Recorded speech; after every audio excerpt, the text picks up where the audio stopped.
En butte à la jalousie des nombreux tyrans qui ravageaient l'Empire, Constantin, homme de génie et de courage, sut déjouer leurs intrigues, les vaincre à la tête de ses armées et rester maître de tout l'Empire romain que seul il était digne de gouverner. Ce fut en marchant contre Maxence, un de ses collègues jaloux, et le digne fils de Maximilien Hercule, qu'il eut cette vision miraculeuse que tout le monde connaît et qui décida de son entière conversion au christianisme. La conversion de Constantin eut, pour le bonheur du monde, des résultats immenses.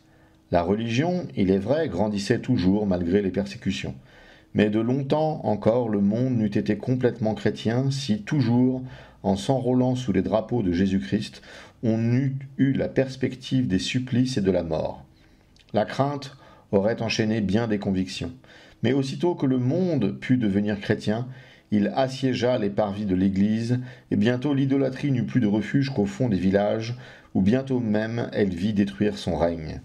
L'Église ressentit une indicible joie de voir tant de nouveaux enfants se presser autour d'elle, et le pieux historien Eusèbe nous redit ainsi son bonheur et son allégresse. Chantez au Seigneur un cantique nouveau, parce qu'il a fait des choses admirables, et qu'il a manifesté sa justice en présence des nations. Nous pouvons bien répéter ces paroles des Saintes Écritures, car, par la grâce de Dieu, après les cruelles épreuves dont nous avons été témoins, il nous est donné de voir et d'entendre des choses que bien des justes et de saints martyrs de Dieu, malgré leurs désirs, n'ont ni vu ni entendu. Enlevés à la terre, ils jouissent maintenant d'un bonheur divin dans le ciel. Mais nous aussi, nous possédons aujourd'hui un bonheur supérieur à tout ce que nous pouvions désirer en ce monde. En contemplant, étonnés, les merveilles de la magnificence de Dieu, nous pouvons dire avec le prophète « Venez et voyez les œuvres du Seigneur qui a couvert la terre de prodiges, qui a fait cesser la guerre jusqu'aux extrémités du monde, qui a brisé l'arc et toutes les armes et brûlé les boucliers. » Nous voyons avec bonheur ces paroles accomplies parmi nous. La race des impies a disparu du monde avec une rapidité qui nous rappelle encore cet autre oracle. J'ai vu l'impie orgueilleux et élevé au-dessus des cèdres du Liban, et j'ai passé, il n'était plus, et je l'ai cherché, je n'ai pu trouver la place qu'il occupait. Sur l'Église du Christ, dans tout l'univers, nous voyons luire un jour serein, dont aucun nuage n'obscurcit l'éclat, et Dieu n'a pas voulu que notre triomphe excitât la jalousie des gentils, et il les a fait participer à tous les biens que sa bonté a répandus sur nous.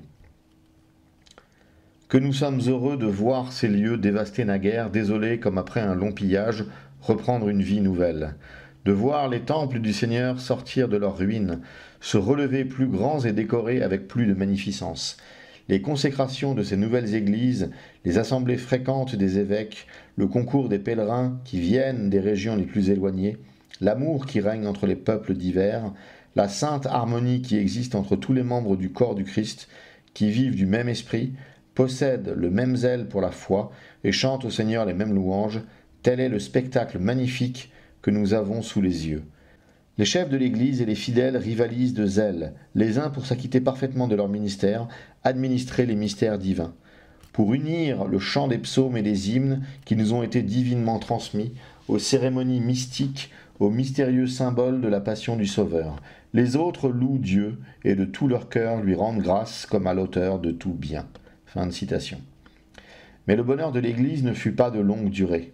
Comme son divin chef, elle doit passer en faisant le bien, mais recevoir en même temps les outrages et les insultes.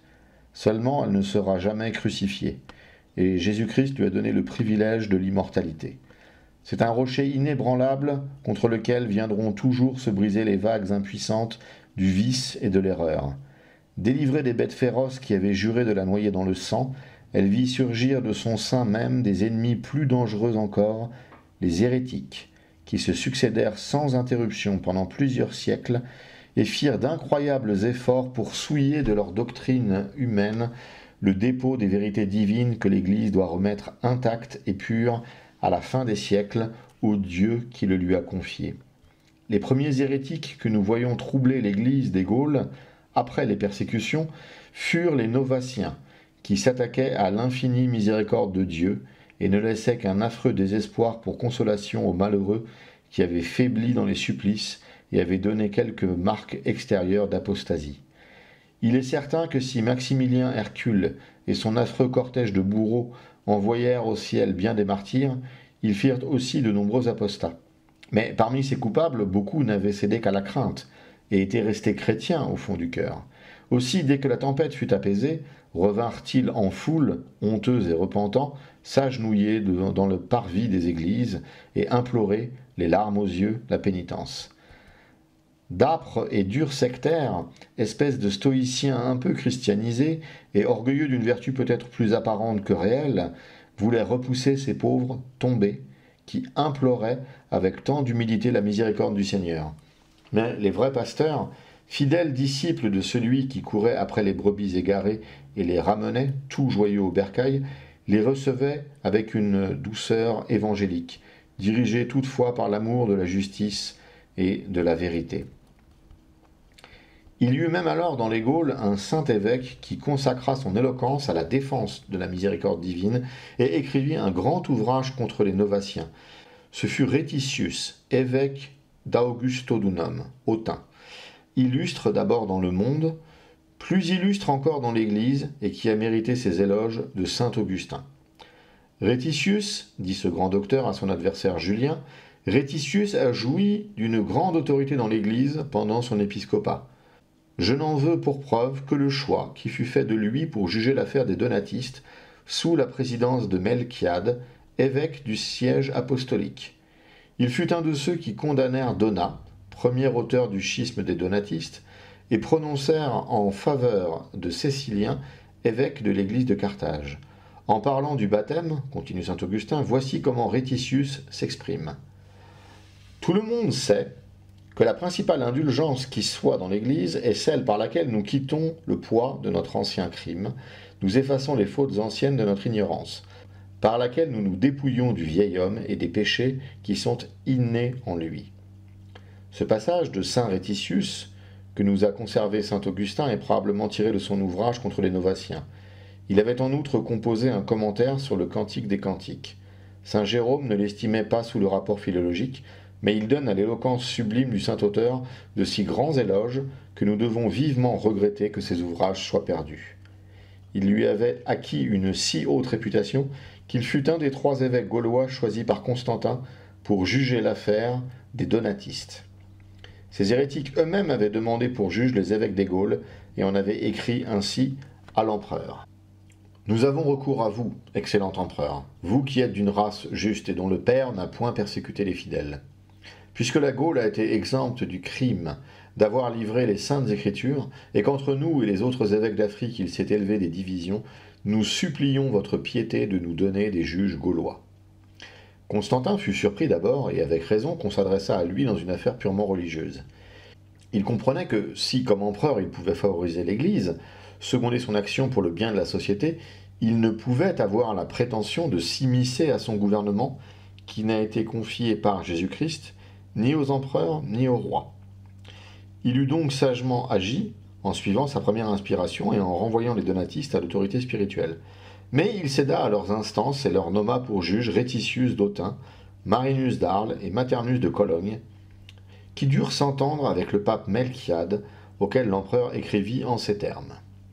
J'ai jugé à propos que Cécilien se rendit à Rome avec 10 de ses partisans et 10 de ses accusateurs, afin qu'en votre présence et en présence de Rétitius, de Maternus et de Marinus, auxquels j'ai donné l'ordre de se rendre auprès de vous, ils puissent être entendus, comme vous savez, que la sainte loi le demande. Pour rendre le jugement le plus solennel, le pape invita plusieurs évêques d'Italie à se rendre à Rome. Cécilien y fut déclaré innocent et légitime évêque de Carthage. Les donatistes avaient demandé à être jugés, à condition probablement que la sentence leur serait favorable. Ils se récrièrent contre le petit nombre de leurs juges et optèrent de Constantin un concile qui se tint à Arles. C'est le premier des conciles des Gaules dont nous ayons les canons. L'empereur envoya des ordres aux gouverneurs des provinces afin qu'on fournît aux évêques des voitures et des vivres aux frais de l'État et qu'ils puissent se rendre à Arles pour le 1er août de l'année 315. Le pape Sylvestre, qui venait de succéder à Melchiade, y envoya ses légats qui furent les prêtres Claudianus et Vitus et les diacres Eugenius et Cyriacus. 33 évêques d'Italie, des Gaules, de la Bretagne, de l'Espagne et de l'Afrique signèrent les actes du concile. Les évêques des Gaules étaient Marinus d'Arles, qui présida. Il était accompagné du prêtre Salamas et des diacres Nicasius, Afer, Ursinus et Petrus. Aurésius de Marseille y assista avec son lecteur Nazarius, Vérus de Vienne avec l'exorciste Bédas, Daphnius de Vaison avec l'exorciste Victor, Imbétosius de Reims avec le diacre Primigenius, Avitianus de Rouen avec le diacre Nicasius, Rétitius d'Autun avec le prêtre Amandus et le diacre Philomatius, Vossius de Lyon avec l'exorciste Pétulinus, Maternus de Cologne avec le diacre Macrinus, Orientalis de Bordeaux avec le diacre Flavius, Agressius de Trèves avec l'exorciste Félix, Mamertinus d'Éluse avec le diacre Léoncius.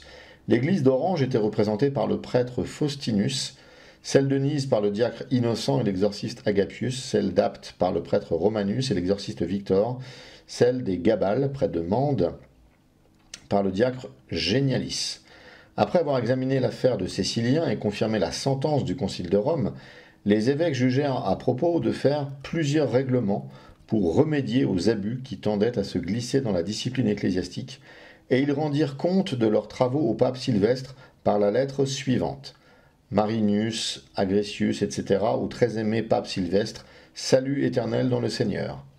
Unis par les liens d'une mutuelle charité et dans l'unité de notre mère, l'Église catholique, de la cité d'Arles, où nous a fait réunir notre très pieux empereur, nous vous saluons, Père très glorieux, avec tout le respect qui vous est dû.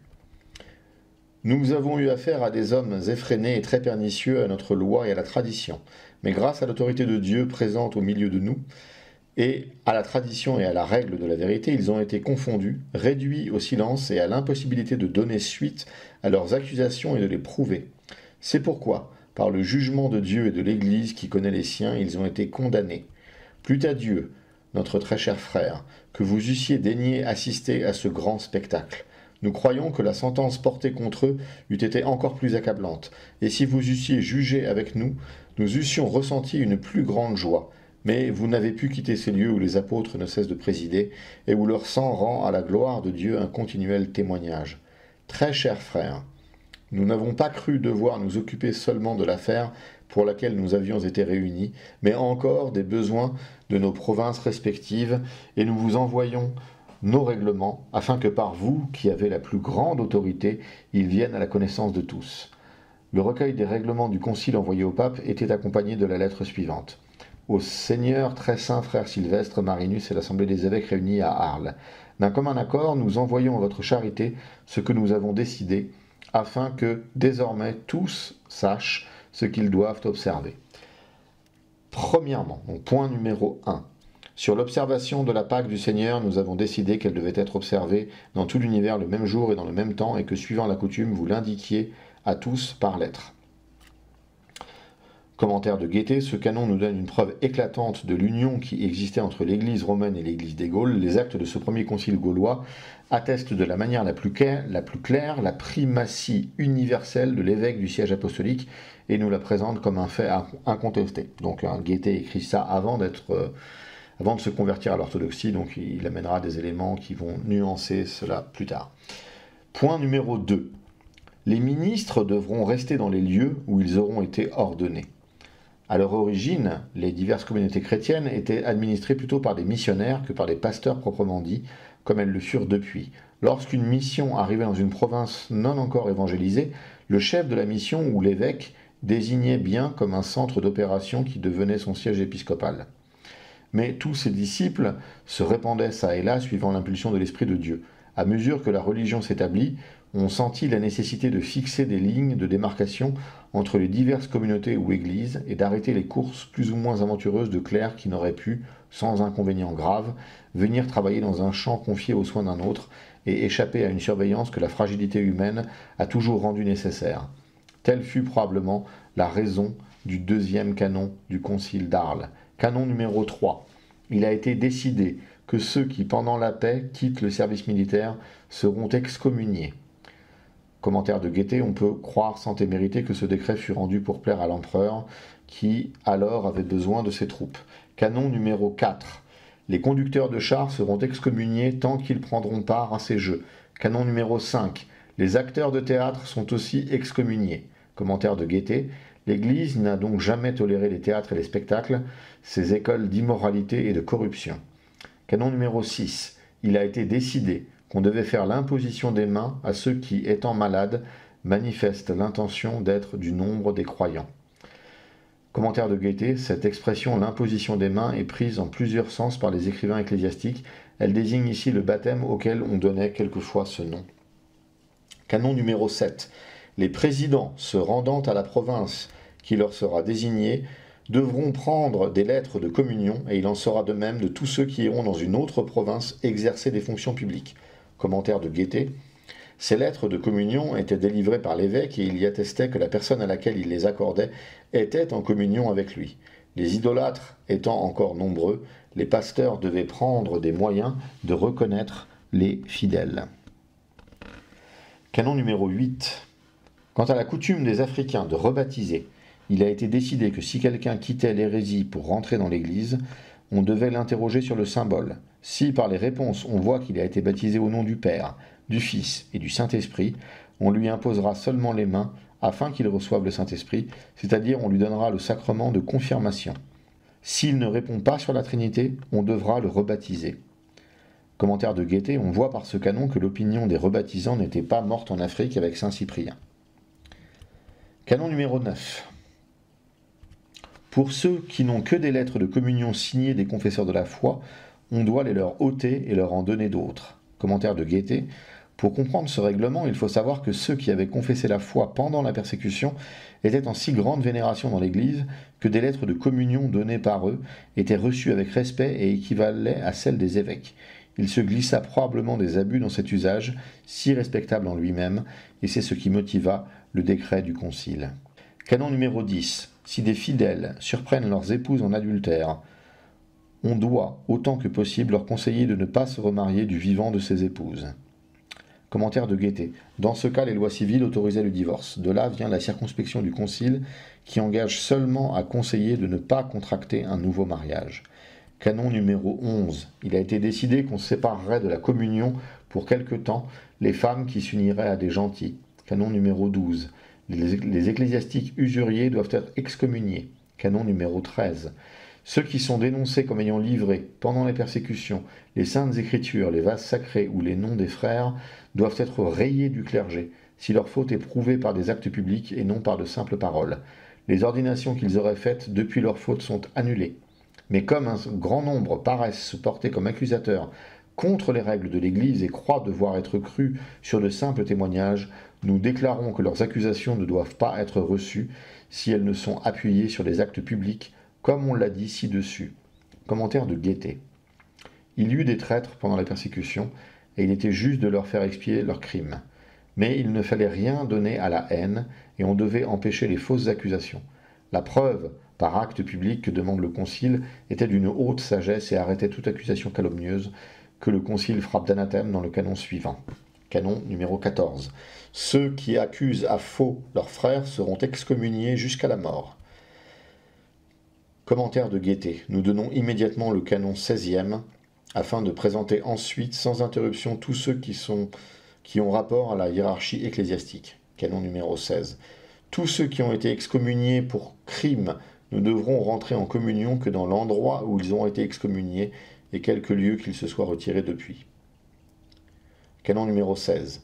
Tous ceux qui ont été excommuniés pour crime ne devront rentrer en communion que dans l'endroit où ils auront été excommuniés, en quelque lieu qu'ils se soient retirés depuis. Commentaire de Guettet, le Concile avait sans doute pour but dans ce règlement de maintenir la peine dans toute sa rigueur et d'ôter autant que possible par l'admission à la communion le scandale du crime. Canon numéro 15. Nous avons appris qu'en plusieurs lieux les diacres offraient le sacrifice. Nous ordonnons qu'il n'en soit plus ainsi. Canon numéro 17. Qu'aucun évêque ne blesse les droits d'un autre évêque. Canon numéro 18. Les diacres des villes ne doivent pas avoir tant de présomption.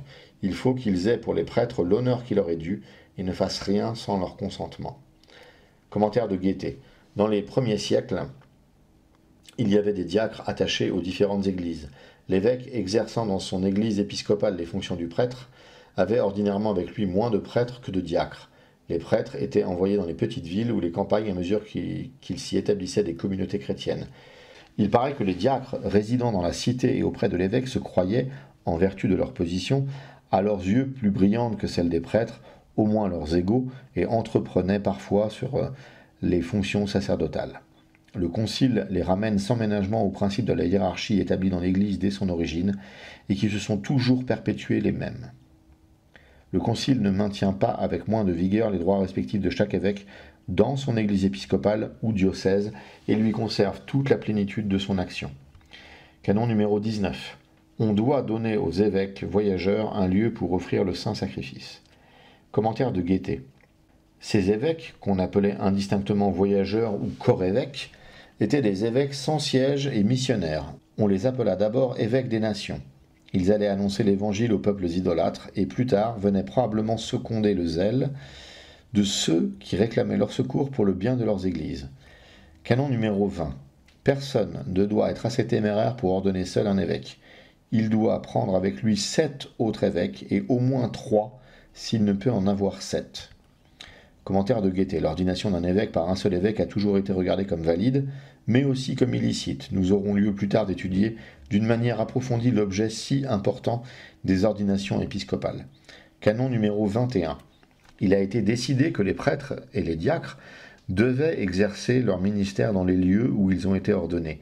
S'ils les quittent pour aller ailleurs, qu'ils soient déposés. Commentaire de Guettet. Les églises étant régulièrement organisées, on n'avait pas besoin d'un grand nombre de missionnaires, et il était mieux que chaque membre du clergé travaillât dans son diocèse sous la direction de l'évêque, qui ne pouvait alors avoir un clergé très nombreux. Canon numéro 22. Quant aux apostats, qui ne se mettent pas en peine de revenir à l'église ou de faire pénitence, et qui, étant malades, demandent la communion, on ne devra la leur donner que lorsqu'ils seront revenus en santé et auront fait de dignes fruits de pénitence. Commentaire de Guettet. Les apostats et tous les excommuniés ne pouvaient rentrer en communion, c'est-à-dire être réintégrés au nombre des fidèles, qu'après une pénitence publique. On ne pouvait donc, d'après ces règles, accorder la communion ou réintégration parmi les fidèles au moment où un apostat, même malade, la demandait. Cependant, on accordait alors la réconciliation de sorte que le malade ne mourrait pas hors de l'Église. Nous aurons occasion d'étudier d'ailleurs la législation de l'Église sur ce point, un de ceux qui furent les plus fréquemment traités dans les premiers conciles. Il est hors de doute que l'Église des Gaules, déjà si belle et si pure aux yeux du monde chrétien, que les hérétiques eux-mêmes choisissaient pour arbitre, se mit à corriger, suivant les règlements du concile d'Arles, les rares abus qui pouvaient ternir tant soit peu son éclat. Elle se préparait ainsi, sous l'inspiration de Dieu, à soutenir glorieusement la lutte que bientôt une hérésie puissante allait engager contre l'Église entière. Nous voulons parler de l'arianisme. Peu d'années après le concile d'Arles, il apparut sur le rivage de l'Égypte. D'abord léger nuage, on n'eût jamais pensé qu'il eût recelé dans son sein un orage aussi effrayant. Mais en bien peu de temps, il prit d'immenses proportions, couvrit l'Église d'une obscurité profonde et enfanta contre elle une tempête qui l'eût engloutie si elle n'eût pas eu le doigt de Dieu pour la guider et la soutenir. L'arianisme eut pour premier auteur un simple prêtre d'Alexandrie, nommé Arius, et ne tendait à rien moins qu'à détruire la base même du christianisme, la Trinité, en niant l'unité d'essence du Père et du Fils, ou la divinité de Jésus-Christ. Selon Arius, le Père seul a l'essence divine. Le Fils n'est qu'une créature que le Père a embellie de ses dons les plus précieux, à laquelle il a donné une substance douée de prérogatives supérieures à celles de tous les autres êtres créés. Cette substance, suivant les ariens timides ou semi-ariens, Dieu l'avait fait parfaitement semblable à la sienne, au point que le Fils était vraiment l'image et l'éclat de la splendeur du Père. Mais elle n'était pas cependant la substance même du Père. C'est-à-dire que le Père était distinct du Fils quant à l'essence et ne formait pas avec lui un seul et même Dieu. Il ne fut d'abord question, entre l'Église et l'arianisme, que de la consubstantialité du Père et du Fils. Mais un peu plus tard, la question s'étendit à la troisième personne de l'adorable Trinité. Une fois admis que le Père seul a l'essence divine ou est seul Dieu, il s'ensuit que le Saint-Esprit n'est pas plus Dieu que le Fils. Ce fut Macédonius qui tira cette conclusion. Il ne fut qu'un arien conséquent.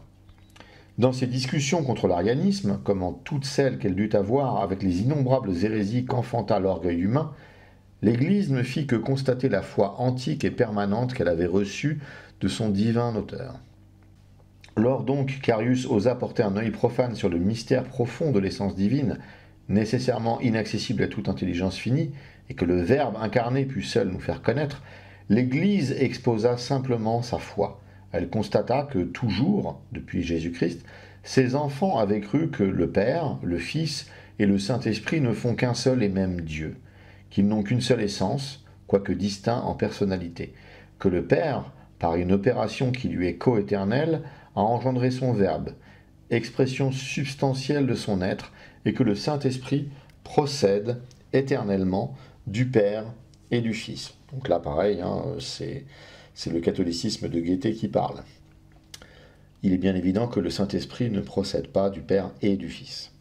L'intelligence humaine ne peut comprendre ce mystère ineffable, mais elle le connaît sur les témoignages divins. Elle peut même y découvrir d'étonnantes merveilles quand elle l'approfondit, guidée par la foi et éclairée de ces lumières intérieures que Dieu répand dans un cœur humble et pur. Mais Dieu permit qu'au moment où Arius voulut le réduire aux proportions de son pauvre génie, il se trouva dans l'Église des évêques indignes qui s'en déclarèrent les ennemis. À leur tête, on doit placer Eusèbe de Nicomédie, que sa haute naissance et son ambition rendirent bientôt le véritable chef de l'arianisme. Sous son impulsion, l'hérésie fit des progrès alarmants. Constantin, qui résidait à Nicomédie, avait heureusement à sa cour un grand et saint évêque, Osius de Cordoue, dont il préférait les conseils à ceux d'Eusèbe. Éclairé par lui sur les tendances de l'arianisme, il l'envoya à Alexandrie avec mission d'étouffer la nouvelle hérésie dans son berceau. Les efforts d'Osius furent inutiles. Il revint à Nicomédie effrayé des maux qui allaient fondre sur l'Église et qu'il ne prévoyait peut-être pas encore aussi terribles qu'il les vit depuis, et il conseilla à Constantin de faciliter la réunion de tous les évêques du monde chrétien dont l'autorité catholique était devenue nécessaire. L'empereur entre dans ses vues, en écrit au pape, qui nomme pour son légat au concile Osius lui-même, avec les prêtres Viton et Vincent. Tous les évêques du monde reçoivent de Constantin des lettres respectueuses qui les invitent à user des voitures et des subsistances que les magistrats civils ont ordre de mettre à leur disposition. Les évêques se réunissent à Nicée, condamnent l'arianisme et affirment que partout et toujours on a cru le Fils consubstantiel au Père, c'est-à-dire de même substance, et ne formant avec lui qu'un seul et même Dieu. Les Ariens, condamnés, déguisèrent leur erreur sous des dehors hypocrites, mais n'en furent pas moins actifs à la répandre.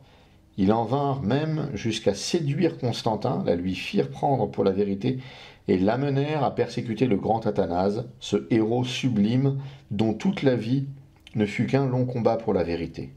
Athanase était le fléau de l'arianisme. Il avait été envoyé au concile de Nicée par le patriarche d'Alexandrie, son évêque, qui connaissait sa science et son courage et qui mourut heureux parce que Dieu lui fit connaître qu'il l'aurait pour successeur. Élevé sur le siège d'Alexandrie, Athanase fut en but à 1000 intrigues ténébreuses de la part des Ariens, qui le regardaient comme leur plus redoutable ennemi, identifièrent pour ainsi dire sa cause avec celle de la foi, et à force de calomnie, le firent chasser de son siège et exiler à l'extrémité des Gaules, dans la cité de Trèves. Maximinus, saint Maximin, en était évêque. Originaire du pays des Pictaves et parent de l'évêque de Poitiers, saint Maxentius, Maximinus avait quitté, étant encore jeune, sa famille et sa patrie, attiré par la haute réputation de saint Agrésius de Trèves.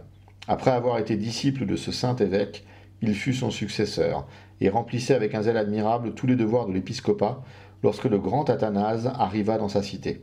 Maximin le reçut comme un frère et un martyr, et on peut croire que ce fut dans les entretiens qu'il eut avec le saint patriarche d'Alexandrie qu'il puisa le zèle ardent qu'il montra contre l'arianisme. Cette hérésie commençait à agiter l'église des Gaules. Grâce à Dieu, elle y fit peu de prosélytes, et, pendant sa déplorable histoire, nous ne verrons parmi les évêques gaulois que Saturnin d'Arles, Paternus de Périgueux et Euphratas de Cologne qui se soient déclarés pour elle. Encore Euphratas ne persévéra-t-il pas dans l'erreur. Comme il disait que le Fils n'était pas de même essence que le Père et n'était pas Dieu comme lui, Servatius de Tongres chercha à le ramener à des sentiments plus orthodoxes, et eut même avec lui plusieurs conférences en présence de saint Athanase.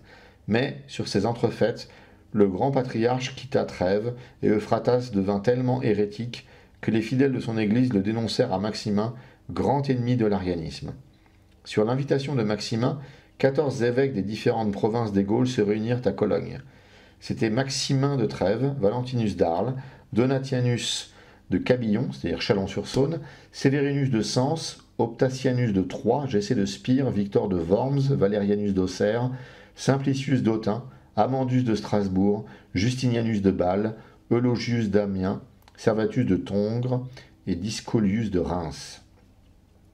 Après qu'on eut lu la lettre du peuple de Cologne et de toutes les villes de la seconde Germanie, dénonçant Euphratas qui a nié que le Christ fût Dieu, Maximin, évêque, a dit « Puisque Phratas a blasphémé contre le Saint-Esprit en niant que le Christ fût Dieu, je suis d'avis qu'il soit déposé de l'épiscopat. » L'évêque Valentinus dit « Non seulement il ne doit plus être évêque, mais il doit même être privé de la communion laïque. » Les autres évêques parlent dans le même sens, et Servatius ajoute « Je sais par moi-même, et non par ouï-dire, ce qu'a fait et enseigné le faux évêque Phratas, souvent en présence d'Athanase, évêque d'Alexandrie, d'un grand nombre de prêtres et de diacres, je lui ai résisté lorsqu'il avançait que le Christ n'était pas Dieu. Je pense donc qu'il ne peut plus être évêque des chrétiens. » 10 évêques qui n'avaient pu venir au concile envoyèrent leur adhésion à la déposition de Phratas. C'était Martinus de Mayence, Victor de Metz, Désidérius de Langres, Pancarius de Besançon, Sanctinus de Verdun, Victorinus de Paris, supérieur de Tournai, Mercurius de Soissons, Dioptétus d'Orléans et Eusèbe de Rouen. Cette unanimité des évêques des Gaules, dans la condamnation de ces erreurs, ouvrit les yeux à Euphratas qui, peut-être, avait pris de bonne foi l'erreur pour la vérité et était trop vertueux pour persévérer dans l'hérésie après l'avoir reconnue. On peut croire même qu'eut égard à son repentir et à son humilité, sa condamnation n'eut pas de suite, car nous le voyons peu après briller parmi les évêques les plus zélés pour la doctrine orthodoxe au concile de Sardique. Ce concile fut assemblé à la prière du pape Jules, de Maximin de Trèves et d'Osius. Constant, empereur d'Occident, engagea son frère Constance à donner aux évêques orientaux la facilité de s'y rendre. Les Ariens, à la vue du grand nombre d'évêques disposés à soutenir la doctrine catholique, refusèrent, sous de vains prétextes, de rester au concile et se retirèrent à Philopopolis, d'où ils excommunièrent le pape, Osius et Maximin de Trèves, qui s'effrayèrent peu de leur sentence. Les séances du concile terminées et l'arianisme ayant été de nouveau condamné, Constant envoya à son frère des députés pour l'engager à rétablir sur leur siège les évêques chassés par les Ariens, et en particulier le grand Athanase. Ces députés étaient Vincent de Capoue, Euphratas de Cologne et un officier de sa cour nommé Salienus. Leur arrivée à Antioche, où était Constance, jeta l'alarme parmi les Ariens et effraya surtout Étienne, évêque hérétique de la cité. Cet homme corrompu, pour déshonorer les deux évêques orthodoxes, ourdit contre eux la trame la plus infâme. Il initia à son projet un jeune débauché nommé Onagre, qui devra acheter une courtisane et la faire cacher dans l'hôtellerie où sont logés les évêques. Cette courtisane devra mettre tout en œuvre pour les séduire, et Onagre se cachera avec quelques-uns de ses compagnons de débauche pour être témoin. Dans la nuit, au signe convenu, la courtisane entre dans la chambre d'Euphratas. Le saint évêque, qui reconnaît la voix d'une femme, se croit le jouet d'une illusion du démon et se recommande aussitôt à haute voix à Jésus-Christ. La courtisane, surprise d'un langage auquel elle était si peu accoutumée, et apercevant un vénérable vieillard au lieu d'un jeune homme dont Onagre lui avait parlé, jette un grand cri et se plaint d'avoir été joué. À ce cri, Vincent de Capoue et les domestiques s'éveillent en sursaut. Onagre et ses compagnons cherchent à s'enfuir, mais on se hâte de fermer les portes, et 7 restent enfermés. Dans ce nombre était Onagre lui-même. Cette scandaleuse histoire se répand dans toute la cité. Les Ariens chargeaient leurs ennemis avec la plus inique impudence. Ils triomphaient, mais ce fut pour peu de temps. Constance ne put refuser à Salienus l'examen juridique de cette honteuse affaire. Onagre et la courtisane avouèrent tout, et l'ignominie retomba sur la tête des vrais coupables. Constance en devint un peu plus favorable aux catholiques. Ce ne fut qu'un sentiment passager. Jusqu'à la mort de son frère, l'Orient seul avait souffert de ses manies hérétiques.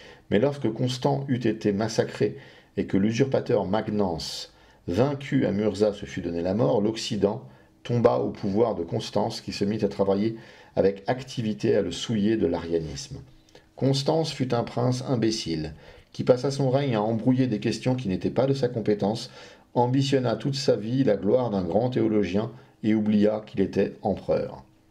Aussitôt qu'il fut maître des Gaules, il se hâta d'indiquer un concile à Arles, afin de forcer tous les évêques gaulois à souscrire à la condamnation d'Athanase. La cause de ce grand homme était devenue en quelque sorte celle de la foi, dont il était le plus courageux défenseur. Souscrire à sa condamnation, c'était adhérer à l'hérésie. Vincent de Capoue, légat du pape à Arles, eut la faiblesse de se rendre au désir de Constance. Il s'en repentit bientôt, et tous les autres évêques orthodoxes ne cédèrent pas devant les Ariens. Ces sectaires étaient accourus en grand nombre à Arles. Constance, leur grand protecteur, était là pour leur donner raison, et Maximin n'y était pas pour prendre la défense de son saint ami et le remplacer dans la défense de la foi. Le saint évêque de Trèves était mort depuis quelques années au pays des Pictaves, où il était allé revoir sa famille, et avec la réputation d'un des plus savants et des plus courageux défenseurs de la foi catholique. Il eut pour successeur Paulin, qui marcha sur ses traces, et tint dignement sa place au conciliabule d'Arles. Il parut même à Constance un ennemi si dangereux qu'il l'exila au fond de la Phrygie, où ce saint évêque, tourmenté par des voyages continuels, expira après 5 ans de souffrance. Mais Dieu, qui voulait conserver la foi pure et sans tache dans l'Église des Gaules, lui donna alors un de ces hommes que sa providence tient en réserve pour les grandes circonstances, un homme d'un courage inflexible, d'une science profonde, d'une sainteté admirable. C'est d'Hilaire que nous voulons parler, ce grand évêque de Poitiers, qui a mérité le titre d'Athanase de l'Occident. Hilaire, issu d'une noble famille du pays des Pictaves, reçut de Dieu une intelligence supérieure qu'agrandit encore une éducation conforme à sa naissance. Il fut élevé dans les superstitions du polythéisme. Mais tout homme, tant soit peu instruit et de bonne foi, ne pouvait rester idolâtre depuis que le christianisme brillait dans le monde de tout son éclat. Aussitôt qu'Hilaire réfléchit, il fut chrétien. Sa philosophie, qui subissait nécessairement l'influence chrétienne, sans qu'il s'en doutât, lui fit comprendre de bonne heure qu'il ne pouvait y avoir qu'un Dieu unique et infini. Après avoir étudié les livres philosophiques, il passa aux livres religieux des chrétiens, et c'est là seulement qu'il trouva la satisfaction de son intelligence. Sa raison grandissait à mesure qu'il avançait dans cette divine lecture. Il pénétrait alors les prophètes jusqu'au sein de Dieu, où il contemplait avec bonheur ces attributs infinis que l'intelligence soupçonne, mais que Dieu seul pouvait nous faire connaître clairement. Mon esprit, nous dit Hilaire lui-même, se portait avec ardeur vers Dieu. Il comprenait qu'il se devait tout entier à lui, que le servir était sa noblesse. Je voyais qu'il devait être le but de toutes mes espérances, et que ce n'était qu'en sa bonté que je pouvais trouver un abri tranquille et sûr contre les maux qui nous assiègent en cette vie. Je cherchais Dieu au milieu de toutes les opinions émises sur sa nature, lorsque je tombais sur ces livres que la religion des Hébreux donne comme l'œuvre de Moïse et des prophètes, et j'y lus ces paroles où Dieu dit de lui-même « Je suis celui qui suis ». Tu diras aux enfants d'Israël « Celui qui est m'a envoyé vers vous ». Je fus rempli d'admiration pour cette définition de Dieu qui exprime d'une manière accessible à l'intelligence humaine la nature incompréhensible de la divinité. L'être, en effet, est ce qui est le plus parfaitement conçu en Dieu et ce qui le fait le mieux connaître. Car l'idée de l'être exclut toute idée de fin et de commencement. Ce qui est par soi-même ne peut pas ne pas être, et ce qui est divin, c'est ce qui ne peut ni commencer ni finir. Ces paroles, « Je suis celui qui suis », me suffirent pour connaître l'éternité de Dieu, mais je voulais connaître encore sa grandeur et sa puissance. Elles me furent révélées dans ces paroles. Le ciel est mon trône et la terre l'escabeau de mes pieds. Où irai-je, Seigneur, pour échapper à votre esprit? Si je monte au ciel, vous y êtes. Si je descends en enfer, je vous y trouve. Si je prends les ailes de la colombe pour aller à l'extrémité des mers, c'est votre main qui m'y conduit. Mais plus j'approfondissais Dieu, et plus je voyais qu'il ne pouvait être compris par l'intelligence humaine et qu'il devait être cru. C'est mon esprit. Comme mon esprit était enseveli dans ses pensées, je voulus ajouter la doctrine de l'Évangile à celle de la loi et des prophètes, et je lus ces paroles.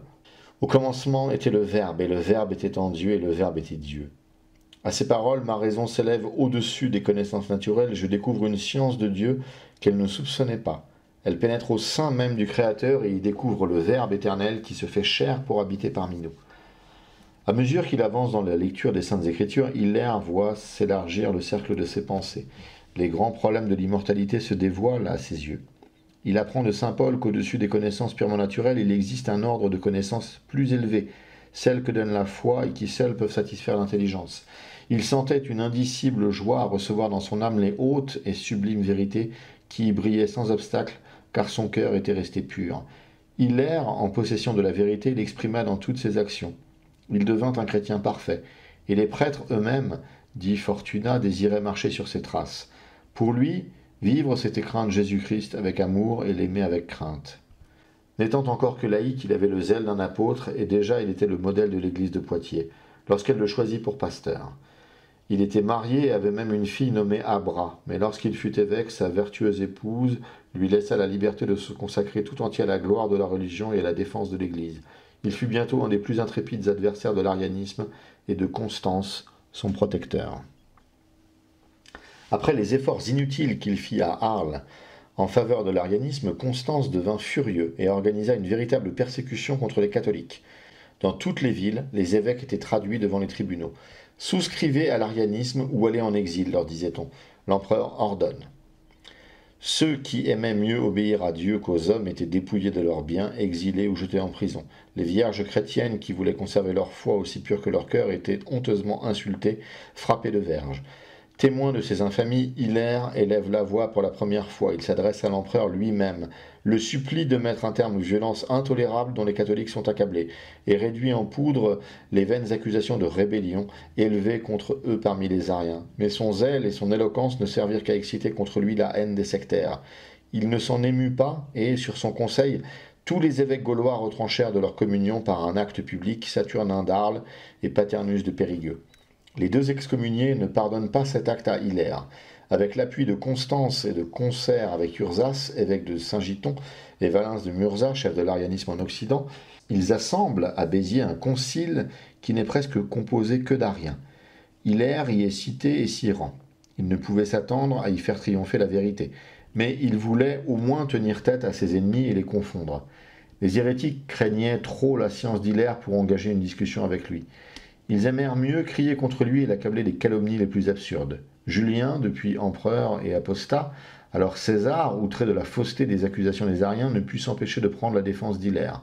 Mais Constance vint au secours de ses amis, et malgré la protection de Julien, Hilaire fut condamné à l'exil avec Rodanius de Toulouse, évêque d'un caractère faible, et qui eût peut-être cédé à l'erreur s'il eût été seul, mais qui, soutenu par le courageux évêque de Poitiers, se montra ferme et mourut dans son exil.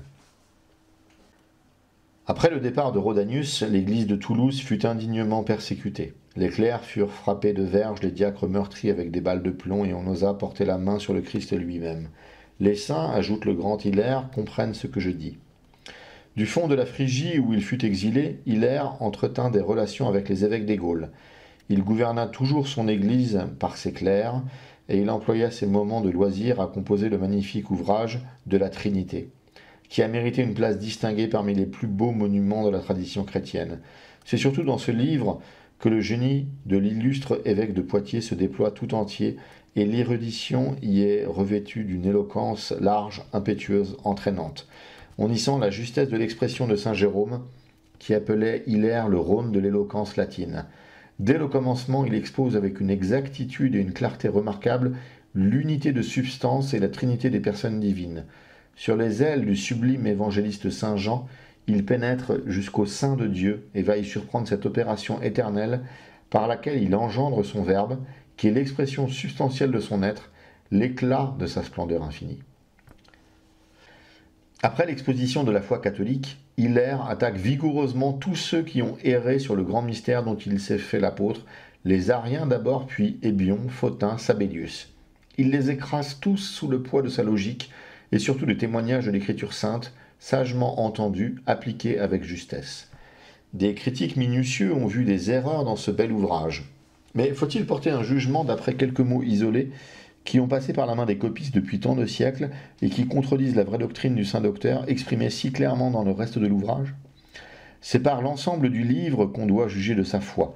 Si on le lit avec attention, si on pénètre par la réflexion dans les profondeurs de ce génie si sublime, et partant peu accessible aux faibles d'intelligence, on verra partout briller la foi catholique dans toute sa pureté. Hilaire envoya son ouvrage à sa chère église des Gaules. Depuis bientôt 3 ans qu'il était dans l'exil, il était peu au courant des combats qu'elle avait à soutenir. Ses lettres n'avaient point eu de réponse jusqu'alors et il tremblait pour elles, surtout depuis la chute d'Osius, qui avait retenti jusqu'au fond de son exil. Il en reçut enfin une nouvelle qui le remplit d'une grande joie. Tout fier d'avoir obtenu du grand Osius son adhésion à la seconde formularienne de Sirmium, adhésion dont ce vénérable père des conciles se repentit jusqu'à sa mort, Constance crut que rien ne pourrait désormais lui résister, et il fit une nouvelle tentative auprès des évêques de Gaulle. Ils s'assemblèrent sous la présidence du pieux et savant Pheubadius, évêque d'Agen, qui remplaçait Hilaire et qui sut les affermir dans la voie de la vérité, Constance leur proposant l'exemple d'Osius. « Nous ne jugeons pas de la foi par les personnes, répondit-il, mais des personnes par la foi. » Et ils condamnèrent la seconde formule de Sirmium. Ils envoyèrent leur décision à Hilaire, qui en conçut une grande joie. Plusieurs évêques lui adressèrent en même temps des lettres particulières dans lesquelles ils le priaient de les instruire sur la foi de l'Église orientale. Il leur répondit par le livre des synodes, dans lequel il fait l'histoire des variations que les Ariens avaient fait subir à leur système dans les divers synodes ou conciles qu'ils avaient tenus. Il y loue les évêques des Gaules sur l'intégrité de leur foi, les affermit dans leur attachement au mot consubstantiel, contre lequel venaient échouer toutes les subtilités des hérétiques, et discute avec profondeur la seconde formule de Sirmium, dans laquelle les Ariens avaient enveloppé avec un art merveilleux leur détestable doctrine. Outre l'ouvrage des synodes, la seconde formule de Sirmium donne naissance à un excellent traité de saint Pheubadius. Dans le premier chapitre, le saint évêque d'Agen fait connaître aux évêques gaulois le motif qui l'a porté à écrire. « Si je n'étais témoin, dit-il, de la subtilité diabolique avec laquelle on donne à l'hérésie les apparences de la vraie foi, et à la vraie foi les apparences de l'hérésie, je ne parlerais pas, très chers frères, de ces écrits qui nous sont parvenus récemment. Il m'eût suffi de conserver ma foi pure au fond de ma conscience, et il m'eût semblé plus sage de mettre ma propre foi à l'abri que de discuter sur des opinions étrangères.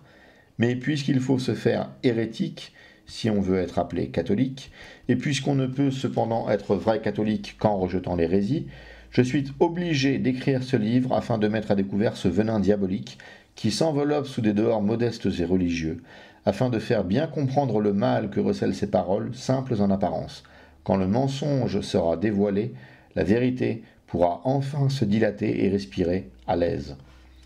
Pheubadius, après avoir indiqué les fourberies des Ariens et répondu à leurs objections, expose avec clarté la vraie foi catholique sur la Trinité et la consubstantialité du Verbe.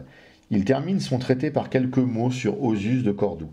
Ce grand évêque avait signé la seconde formule de Sirmium, et on se servait de son nom comme d'une machine de guerre pour accabler les catholiques. Pheubadius y oppose ce dilemme d'une parfaite vérité. Ou bien Osius s'est trompé pendant 90 ans de sa vie, pendant laquelle il fut sincèrement catholique, ou il s'est trompé seulement en admettant la formule de Sirmium. S'il s'est trompé pendant 90 ans, son opinion n'est évidemment d'aucun poids. Les écrits de Pheubadius, et en même temps sa noble et ferme conduite au concile de Rimini, l'ont placé auprès de Saint-Hilaire parmi les adversaires de l'arianisme dont se glorifie l'Église des Gaules. Ce fut par ordre de l'empereur Constance que tous les évêques d'Occident s'assemblèrent à Rimini. Ce prince avait la manie des conciles plutôt que le désir d'éclairer sur la foi.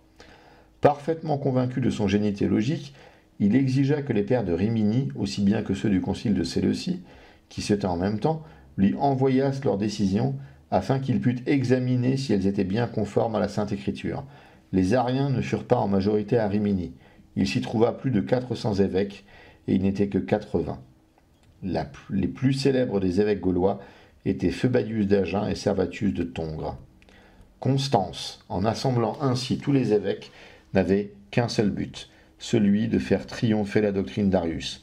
Or, pour arriver à ce résultat, il employa tous les moyens.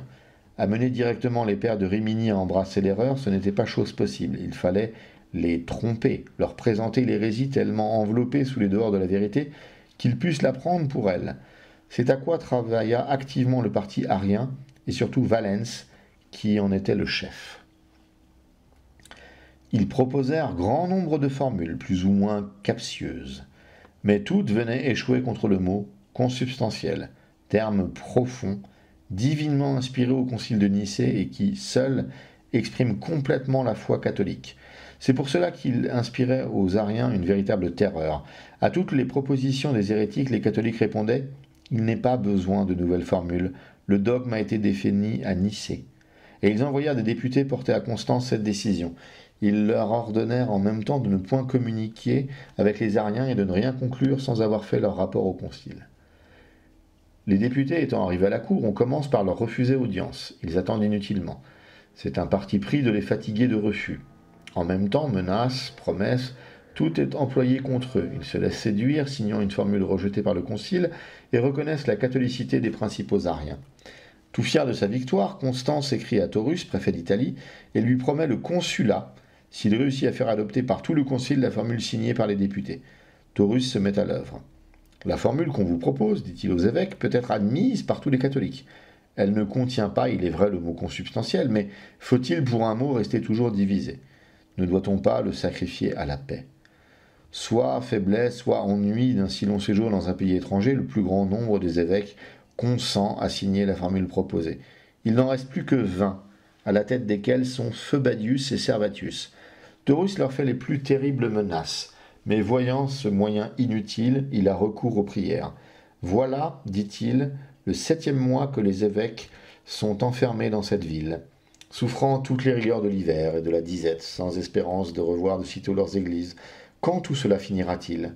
Pourquoi ne pas suivre l'exemple des autres évêques, ne pas se soumettre à l'autorité du plus grand nombre? Phoebadius déclare qu'il est prêt à endurer tous les tourments plutôt que de recevoir la formule des Ariens. Il veut bien se relâcher sur le mot consubstantiel, mais il ne peut s'entendre avec eux s'ils ne veulent ajouter à leur formule que Jésus-Christ n'est pas une créature tirée du néant, mais qu'il est sorti du Père de toute éternité et qu'il est Dieu de Dieu.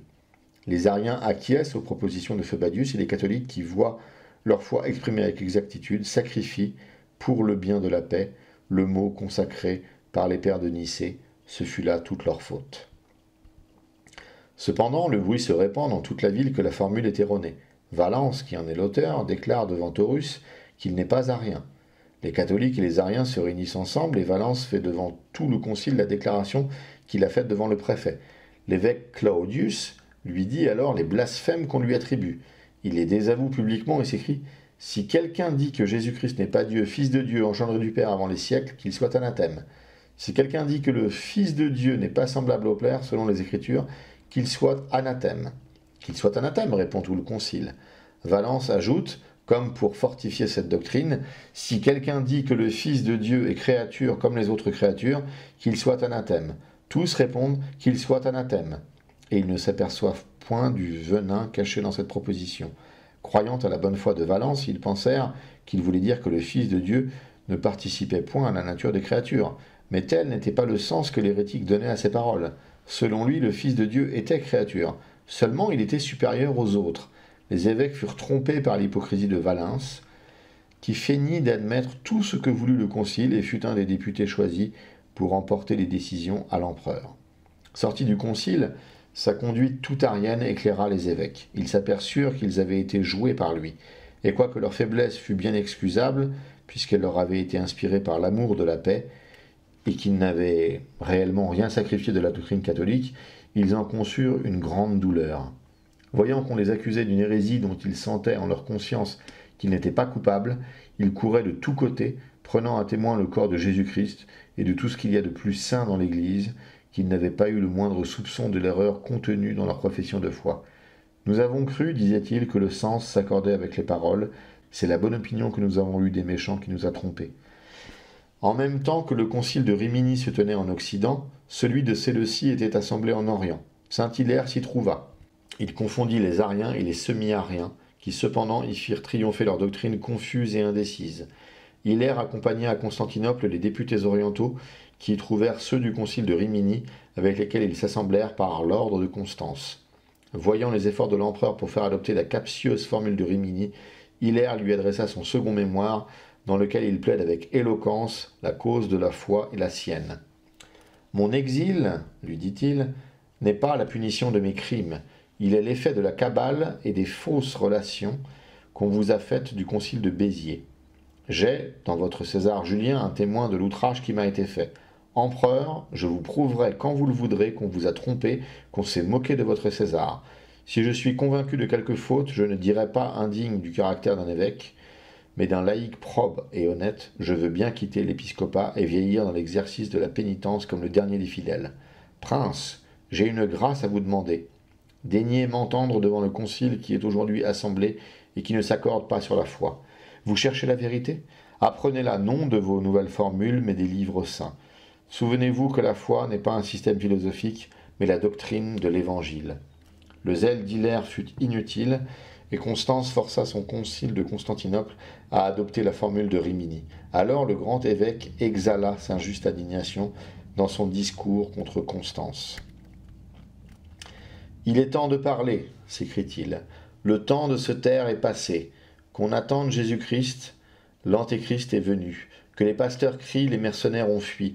Donnons notre vie pour nos brebis, car les voleurs sont entrés dans la bergerie, et un lion furieux rôde autour d'elles pour les dévorer. Marchons aux martyrs, mourons avec Jésus-Christ pour régner avec lui. Garder un plus long silence ne serait pas modération, mais lâcheté. Se taire toujours n'est pas moins dangereux que de ne se taire jamais. Dieu Tout-Puissant, Créateur de toutes choses, Père de notre Seigneur Jésus-Christ, que n'ai-je été appelé à vous confesser, vous et votre Fils unique, au temps des Dès et des Nérons. Alors, par la miséricorde de Jésus-Christ, votre Fils, brûlant de l'Esprit Saint, j'eusse méprisé les chevalets, les flammes, les croix. Je n'eusse craint ni d'être brûlé, ni d'être jeté au fond de la mer.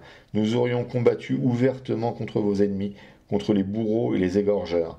Mais nous avons à combattre un persécuteur hypocrite, un ennemi caressant. Constance. Je vous dis ce que je dirai aux Nérons, aux Dès, aux Maximiens. Vous combattez contre Dieu, contre son Église. Vous tourmentez les saints, vous haïssez ceux qui prêchent Jésus-Christ, vous êtes le tyran de la religion, c'est là ce que vous avez de commun avec les persécuteurs. Ce qui vous est propre, le voici, vous feignez d'être disciples de Jésus-Christ et vous êtes son ennemi. Vous faites sans cesse de nouvelles formules de foi et votre vie est un combat contre la foi. Vous nommez de mauvais évêques, vos partisans, et vous chassez les bons. Vous emprisonnez les ministres de Jésus-Christ et vous rangez vos armées en bataille pour inspirer de la terreur à l'Église. Fin de citation. Selon Sulpice Sévère, Constance, plein de repentir, permit à Hilaire de retourner dans les Gaules.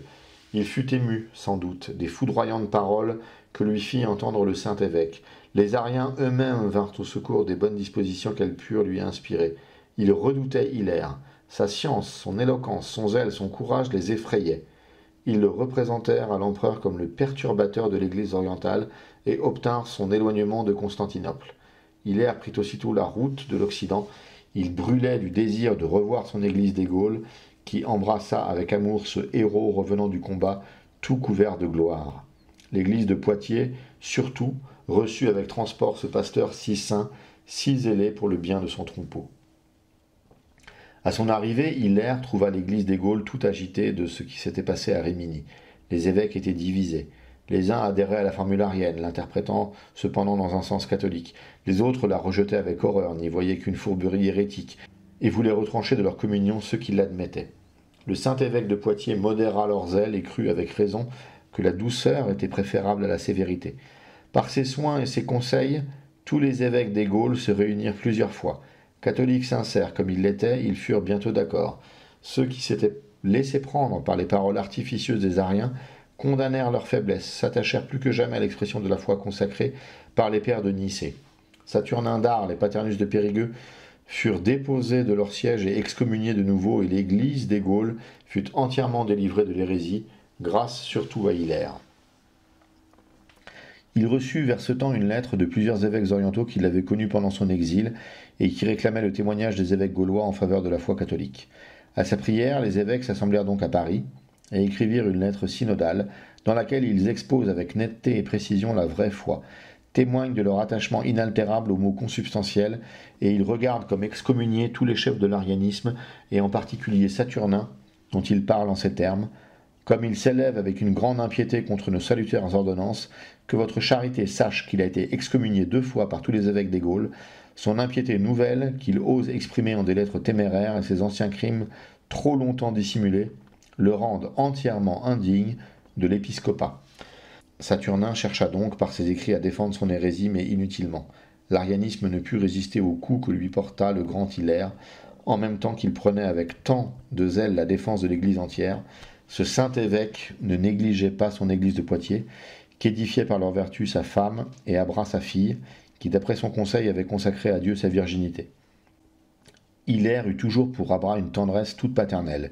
Il lui écrivit du fond de son exil, et il trouvait au milieu de ses immenses travaux quelques instants pour elle. Lui parlant un jour des perfections du Dieu qu'elle avait choisi pour époux, il lui demanda si elle ne désirait pas bien le voir et s'unir à lui.